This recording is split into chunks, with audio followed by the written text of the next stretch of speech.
Welcome back to Discipleship, and I'm back from the mountains.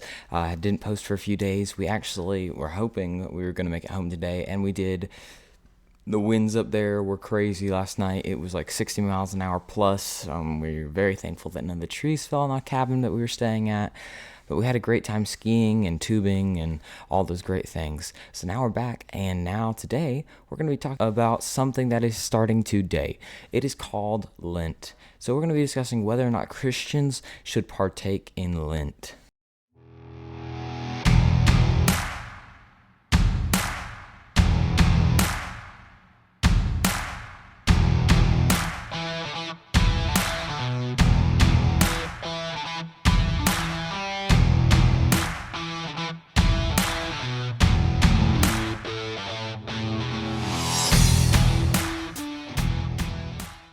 So the first thing that comes up when you search Lent on the internet is a pocket fuzz. And obviously that's not what we're talking about. All right, so we're going to go on to what is Lent. Lent is in its roots, mainly Catholic sort of fasting thing that happens 40 days before Easter, 46 if you're, 40 if you're not counting Sundays, 46 if you count Sundays.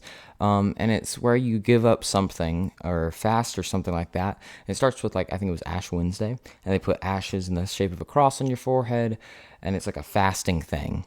So where did Lent originate? So it's said to have originated with the Catholic Church, but most historians will agree, and so does some Catholics will agree also, just Catholic websites, that Lent actually has pagan roots. And it started with the wife of Nimrod. Now, if you've heard of Nimrod, he was not a good man. He was a very evil man. And his wife one day claimed to be supernaturally impregnated by one of their demon gods. Now, her son was born later, and his name was Tamu, I believe, and he was killed by wild boars in the woods. So she fasted for him for 40 days, and at the end of the 40 days, he supposedly came back to life. Now, this 40 days is where they later got the Lent, is what most historians believe, and switched it, and they're now saying it's Jesus's resurrection. So it does have some very pagan origins, which is very worrying. The Bible says to abstain from all appearance of evil. So if you're wondering about whether or not you should do Lent, this is just sort of scary that it does have pagan origins. Now, moving on, the Lent nowadays can be said to do for the 40 days Jesus was in the wilderness, and then also mourning for Jesus' death was what I've heard.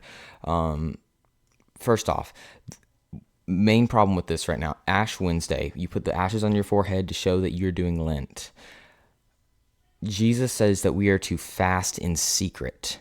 We're not supposed to tell anyone, and when you're doing this, you're showing people that you're fasting, and it's almost like a pharisaical sort of, it's like this religion that the Pharisees had where they were fasting out loud, and it's really dangerous to fall into that trap because your reward will be from men and not from God.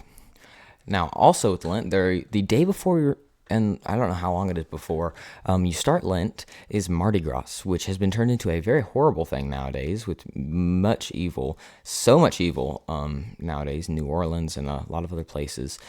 But it's Mardi Gras is Fat Tuesday is what they also call it, and it's to indulge in food is one thing. Some say indulge in sin. I haven't found really anything on that, but they indulge in food and gluttony because they're about to fast, to make it easier for them to fast. Gluttony is not good, as the Bible talks about, and it's a little worrisome that they do that at the beginning. Also, not to mention, this is a Catholic. Catholicism has a lot of pagan roots, and this is just another thing that has those pagan roots. Now, the Bible actually talks about the weeping for Tamu, the mourning that his mother did. It's talked about in Ezekiel. And it's Ezekiel 8:13 through 14, and it says, "Turn again, and you will see greater abomination that they are doing. So he brought me to the door of the north gate of the Lord's house, and to my dismay, women were sitting there weeping for Tammuz." It was Tammuz, not Tamu.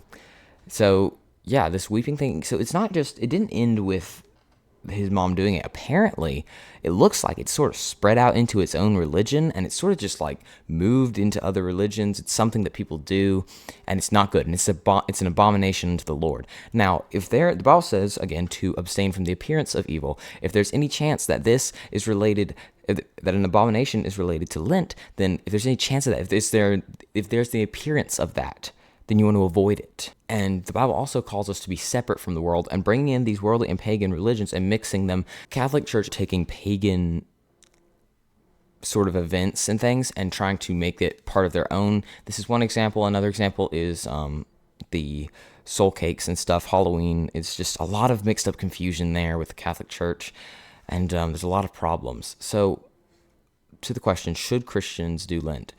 I would say be safe, don't do Lent. Fasting is wonderful.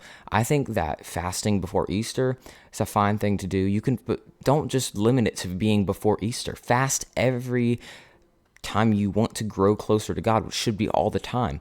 You shouldn't just fast right before Easter. You should fast all the time, not like all the time, like periodically, but like it's a good thing to fast. It helps you grow closer to the Lord. The Bible commands us to fast, and it's very important.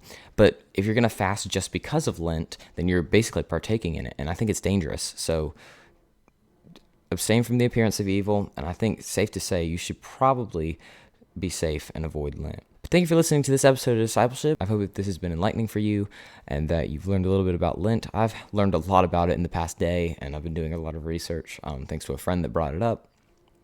If you have any questions or comments, go to 777discipleship.com. You can send in questions there.